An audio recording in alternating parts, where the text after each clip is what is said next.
Selamat pagi, kembali lagi ke channel saya, Guru Akuntansi. Pada konten kali ini saya akan menjelaskan materi tentang macam-macam jurnal khusus.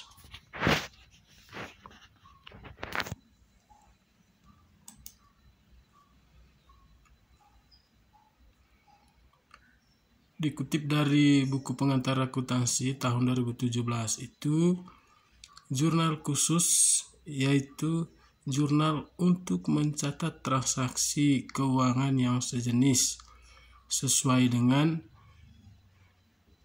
urutan waktu terjadinya.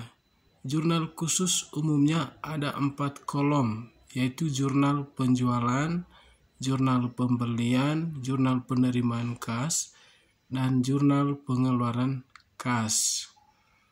Baik, kita mulai dari poin yang pertama, yaitu jurnal pembelian. Jurnal pembelian yaitu jurnal khusus yang digunakan untuk mencatat semua jenis pembelian, baik barang maupun bukan barang secara kredit, termasuk pembelian perlengkapan, peralatan, serta aktiva lainnya. Jurnal pembelian ini berfungsi untuk menyederhanakan catatan pembelian dan memudahkan transaksi bernilai tinggi ke dalam buku besar.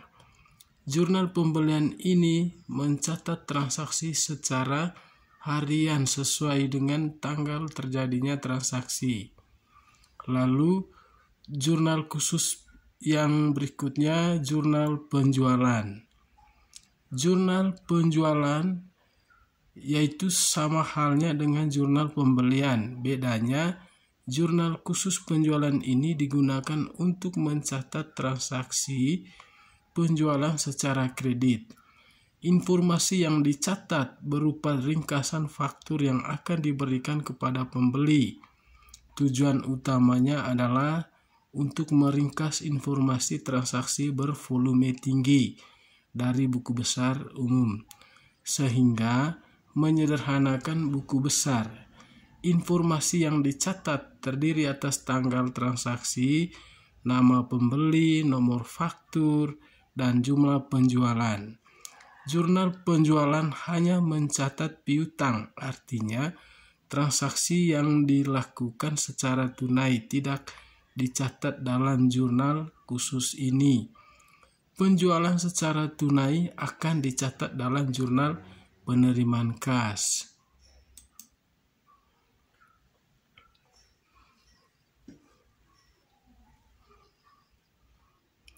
Sekarang jurnal khusus berikutnya yaitu jurnal penerimaan kas. Jurnal penerimaan kas yaitu jurnal khusus yang digunakan untuk mencatat semua transaksi yang berkaitan dengan penerimaan uang. Artinya, semua penjualan yang dilakukan secara tunai akan dicatat dalam jurnal ini.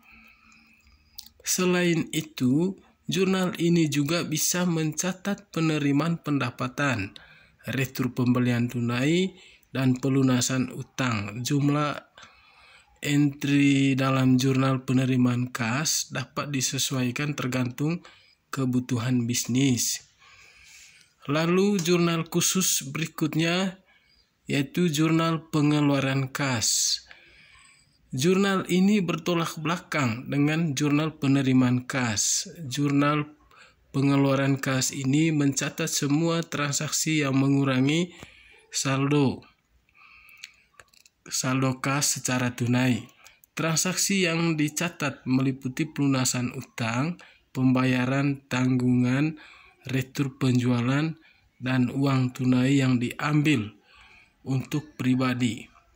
Pembelajaran perusahaan yang dilakukan secara tunai juga akan dicatat dalam jurnal pengeluaran kas. Misalnya pembelian alat kantor, perlengkapan usaha, maupun bahan bakunya. Lalu jurnal khusus berikutnya jurnal retur pembelian ya. Retur pembelian itu bagian khusus dalam laporan keuangan perusahaan yang mencatat seluruh transaksi retur. Retur pembelian dalam laporan keuangan, akun retur pembelian akan dicatat di bagian kredit. Namun jika kamu menggunakan akun utang dagang, maka akan dicatat di bagian debit. Pencatatan ini sesuai dengan perubahan biaya yang dipengaruhi oleh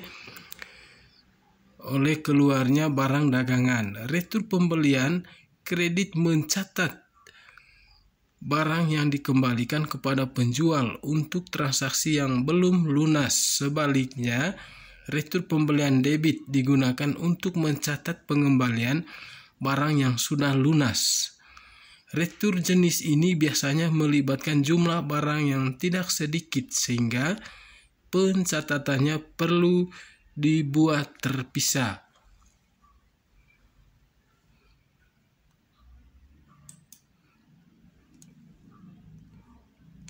Pengelompokan jurnal khusus itu menjadi 4 jenis tadi ya, yang sudah saya jelas. Tentu memberikan kemudahan bagi bisnis. Apa saja kemudahan yang akan kamu dapatkan? Lalu ada keunggulan jurnal khusus ini. Kira-kira seperti apa keunggulannya?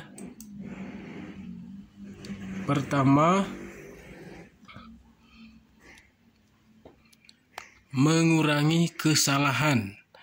Jurnal umum adalah kebalikan dari jurnal khusus. Jurnal umum mencatat semua jenis transaksi dalam satu tabel. Artinya, kemungkinan terjadinya kesalahan data akan lebih besar, apalagi jika kamu menulis catatan jurnal secara manual. Sementara itu, jurnal khusus yang membagi transaksi menjadi 4 golongan dapat mengurangi kesalahan, sebab setiap jenis transaksi akan dicatat sesuai dengan kategorinya masing-masing. Lalu keunggulan berikutnya itu memudahkan proses audit. Audit itu proses yang dilakukan untuk memastikan akurasi laporan keuangan perusahaan. Ketika semua transaksi dicatat dalam satu tabel yang sama, maka proses audit akan lebih sulit dan memakan waktu. Sebaliknya, pengelompokan transaksi dalam jurnal khusus dapat memudahkan proses audit. Di samping itu, kamu juga bisa memangkas waktu audit menjadi jauh lebih cepat. Lalu keunggulan berikutnya juga lebih mudah menemukan data. Ketika ditemukan ketidaksesuaian data, kamu dapat lebih mudah mengoreksinya jika menggunakan jurnal khusus. Pasalnya, setiap transaksi sudah dikelompokkan menurut jenisnya. Lain halnya dengan jurnal umum. Jika ingin menemukan catatan transaksi tertentu, kamu harus memeriksanya satu persatu dengan teliti, sebab semua transaksi ditulis di tabel yang sama.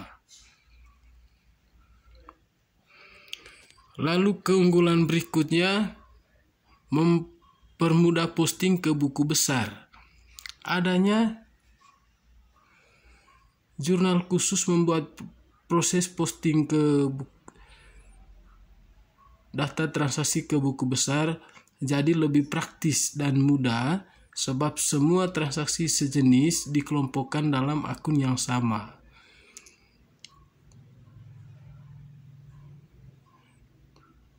Jika terjadi, bisa memindahkan semua data dengan cepat tanpa perlu memindahkannya terlebih dahulu. Alhasil, kesalahan catat juga dapat dihindari. Lalu, keunggulan berikutnya mencegah fraud. Keunggulan lainnya adalah mencegah tindakan curang dari pihak tertentu. Catatan dalam jurnal ini dibuat berdasarkan urutan kronologis dan dipertanggungjawabkan oleh pihak yang mencatatnya. Artinya kemungkinan terjadinya kecurangan atau penipuan dapat dicegah semua data sudah tersimpan dengan sistematis sesuai urutan waktu dan jenis transaksinya. Nah, itulah penjelasan lengkap tentang jurnal khusus yang perlu kamu ketahui.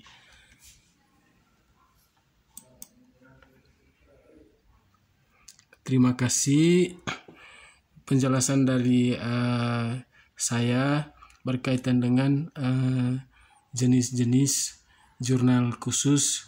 Selamat sekali lagi, terima kasih, selamat belajar, semoga bermanfaat.